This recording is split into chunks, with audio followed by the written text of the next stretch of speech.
داتا صاحب رحمۃ اللہ تعالیٰ علیہ اتنی نرم طبیعت کے بندے تھے، آپ کشتی میں سفر کر رہے تھے، کچھ نوجوان بیٹھ گئے، اور داتا صاحب کا بھی یہ طریقہ تھا کہ آپ اپنا ٹنڈ کروا کے رکھتے تھے، سر پہ بال بڑے نہیں ہونے دیتے تھے، ٹنڈ رکھتے تھے اکثر داتا صاحب رحمۃ اللہ تعالیٰ علیہ۔ تو آپ کشتی میں سفر کر رہے تھے، کچھ نوجوان بیٹھ گئے، تو آپ نے اپنے سر سے دستار یا کپڑا جو بھی آپ نے سر پہ لپیٹا تھا وہ آپ نے اتارا نا، تو وہ نوجوان دیکھ کے نا آپ کا مذاق اڑانے لگے۔ تو وہ کھجوریں کھا رہے تھے، ان کی گٹھلیاں داتا صاحب رحمۃ اللہ تعالیٰ علیہ کو مارنے لگے۔ تو آپ دیکھتے رہے، کوئی بات نہیں کی، حالانکہ آپ کے 4-5 مریض ساتھ تھے، انہیں برا بھی لگا، غصہ بھی آ رہا تھا، لیکن داتا صاحب خاموش بیٹھے رہے، کوئی بات نہیں کی۔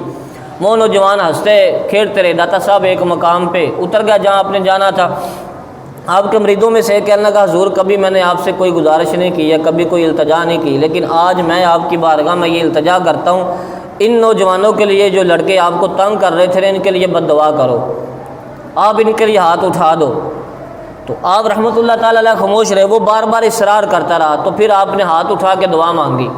آپ نے کہا، اللہ جس طرح یہ نوجوان اس کشتی میں ہنس رہے ہیں نا، اسی طرح قیامت والے دن بھی انہیں ہنستا ہی رکھنا، جیسے یہ آج خوش ہو رہے ہیں نا، انہیں قیامت والے دن بھی ایسے خوش رکھنا۔ وہ مرید کہتا ہے ہم پریشان ہو گئے، ابھی ہم نے کیا کہا تھا، داتا صاحب رحمۃ اللہ تعالیٰ علیہ نے کیا دعا کی، آپ نے دعا کر کے منہ پہ ہاتھ پھیرے ہی تھے، وہ نوجوان کشتی واپس لے کے آ گئے داتا صاحب کے قدموں میں، حضور ہمیں معافی دے دو، معاف کر دو، ہم سے غلطی ہوگی، دوبارہ ایسا نہیں کریں گے۔ تو داتا صاحب رحمۃ اللہ تعالیٰ علیہ نے فرمایا معاف کر دیں گے، لیکن شرط یہ ہے روزانہ ہمارے پاس علم حاصل کرنے کے لیے آنا ہے، روزانہ پڑھنے کے لیے ہمارے پاس آنا ہے، علم حاصل کرنے کے لیے آنا ہے۔ انہوں نے کہا بھی ٹھیک ہے حضرت آئیں گے۔ آپ نے فرمایا جاؤ معاف کر دیا، اپنے ہاتھ پہ بیعت کروا لی ان لوگوں کی۔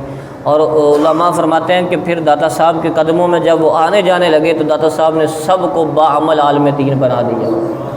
یہ داتا صاحب رحمۃ اللہ تعالیٰ علیہ کا فیضان ہے، اور آج بھی داتا صاحب کا فیض کم نہیں ہوا، اسی طرح جاری اور ساری ہے، لیکن شرط یہ بندہ کوئی لینے والا ہو، بندہ کوئی لینے والا ہو۔ آج بھی داتا صاحب رحمۃ اللہ تعالیٰ علیہ کا فیض جاری ہے۔